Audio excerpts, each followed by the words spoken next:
Nič netrvá večne. Na prach sa obráti steblo trávy, aj tá najtvrdšia skala. Steblo je ako nepatrná vlnka v mori času, ktorá sa objaví a v zápäti bez povšimnutia rozplynie. Ale za to skala, skôr než sa omýva na nespočetným množstvom vln rozpadne, môže slúžiť ako maják, sprevádzajúcich, hľadajúcich či zblúdených. Podobne je to aj s ľudskou pamäťou. Vníma iba okamih z nezadržateľne plynúcich vekov, aby ju potom navždy strávila zem spolu s pominuteľným telom. Však zapísaná sa môže zachrániť pred skazou a byť prameňom poznania pre vnímajúcich. Preto som sa rozhodol zaznamenať všetko, čo som videl alebo počul počas môjho dlhého života. Ďakujem Bohu, že mi dožičil umierať od nôh, teda ma aj vo vysokom veku obdaril sviežou mysľou, hoď mi už nohy neslúžia ako predtým. Sediac vo svojej cele, dokážem nerušene spomínať na časy, ktoré si pamätá málo ktorý smrteľník. Je to nepochybne Božia vôľa, keď mi otec Opát poskytol na sklonku života útočište v kláštore ctihodných bratov karmelitánov, ležiaceho neďaleko môjho rodného mesta Ľubovne. Založil ho rytier Záviš Čierny z Garbova nedlho potom, ako mu toto bohumilé rozhodnutie požehnal pápež Martin V. Nie je tajomstvom, že ten si na svetopeterský stolec sadol hlavne vďaka nášmu kráľovi a cisárovi Žigmundovi Luxemburskému. Preto stačilo pár cisárových slov, podporujúcich toto dielo, a rímska kúria bez výhrad súhlasila. Ešte teraz mám pred očami pergamen s datumom 31. máj 1426, opatrený pečaťou Svätej stolice. Pevná ruka pisára, už na prvý pohľad majstrovsky ovládajúca svoj nástroj, tu okrem iného zaznamenala miesto, kde má byť kláštor postavený. In silva dicta Krumpach probe fluviu Poprad, teda v lese, zvanom Kremná, pri rieke Poprad. Závišovi a jeho skutkom sa ešte budem venovať neskôr. O tom, že tieto zápisky súvisia s Božím plánom a nie sú iba dielom hriešnej ctižiadosti, svedčí moja životná púť. Určite nie náhodou som sa stal svedkom množstva dôležitých udalostí, hodných zaznamenania. Veď aj Ľubovňa, kde ma matka priviedla na svet, vynikla nad oveľa väčšie a významnejšie mesta v krajine. A to všetko sa dialo pred môjim nehodným zrakom. Nemuselo tomu tak byť, pretože môj otec prežil väčšinu svojho života v saskom meste Meissen. Tunajší Slovania, teda aj moja matka, vyslovujú tento názov veľmi zvláštne. Myšeň. Nebyť hrozného moru, ktorý sa prirútil do Svätej rímskej ríše ako smrtiaca lavína, určite by tam aj zostal. Mal rodinu, dobrú živnosť a v rodnom meste patril medzi rešpektovaných občanov. Myslím, že zastával aj miesto v tamojšej mestskej rade. Jeho šťastie však netrvalo dlho. Netušiac spustil do domu spolu s pocestným kupcom aj strašnú chorobu. Nebolo to nič nezvyčajné, veď i on na cestách za obchodom vďačne využíval pohostinnosť dobrých ľudí. Šľachetný úmysel sa v priebehu niekoľkých dní zmenil na tragédiu, ktorá môjho otca pripravila o to najvzácnejšie. Neľútostná smrť mu vzala manželku, deti, rodičov a mladších súrodencov, teda celú rodinu. Ostal sám, nešťastný, uvažujúc o predčasnom ukončení pozemskej púte. O život sa chvála Bohu vlastnou rukou nepripravil a nezatratil tak svoju dušu peklu. Neviem, či k naplneniu tohto činu nenašiel odvahu, alebo naopak našiel dostatok vnútornej sily, aby vzdoroval osudu. Ako ho poznám, skôr sa prikláňam k druhej možnosti. Nech je ako je, nedokázal ďalej žiť na miestach, ktoré mu neustále pripomínali minulosť. Nechcel úplne zabudnúť, no potreboval znovu získať stratenú nádej. Preto predal všetko, čo mal a odišiel hľadať šťastie zhmotnené vo vzácnych nerastoch do Uhorska.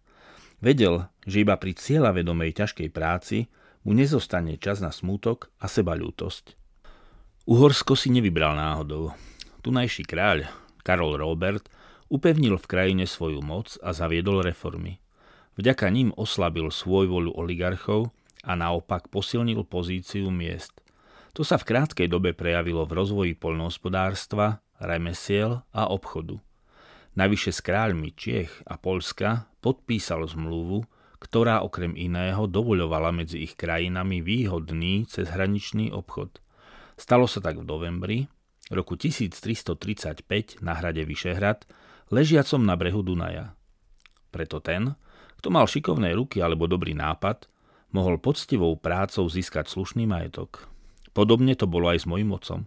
Ako prospektor sa síce neuplatnil, no vrodený inštinkt dobrého obchodníka ho priviedol k takmer nevyčerpateľnému zdroju zlatých mincí, ktoré našiel vo víne. Nie, že by ho začal vo veľkom konzumovať a už vôbec nedorábať, lež objavil v ňom výnosný obchodný artikel. Tak, ako sa v živote môjho otca nešťastie premenilo na úspech, podobne to bolo aj s uhorským vínom.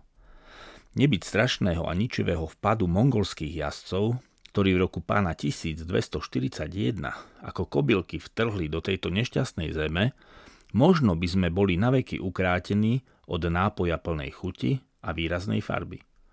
Divokí nájazdníci sa po ročnom rabovaní a vraždení vrátili späť do nekonečných stepí.